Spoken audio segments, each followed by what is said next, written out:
Mga kachika, i-chika ko sa inyo na kailangan malinis ang ating harap ng bahay para ang swerte ay pumasok. Ayan, malinis ang ating harapan ng bahay at syempre may mga bulaklak tayo dito. Magandang tingnan, malinis at magagandang bulaklak. Ayan, dilaw na dilaw ang kulay ng aking mga bulaklak.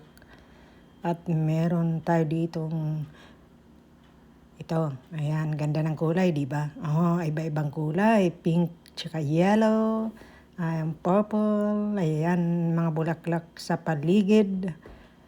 Pang-akit ng swerte. Ito, namumukadkad na rin. Ang mga bulaklak dito sa likod ay marami rin tayong mga bulaklak. Ayan mga kachika, dito sa lugar namin, kailangan maganda ang paligid para ang swerte ay pumasok. Ganda, di ba? Ayan.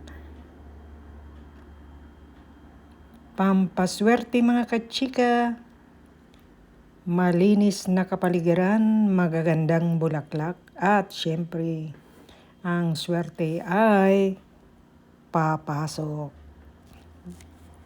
Ayan, tingnan nyo naman, ayan mga kachika, at parami ang mga bulaklak dito sa aking mga halaman. Ayan, diba ang ganda tingnan kapag maraming bulaklak sa kapaligiran.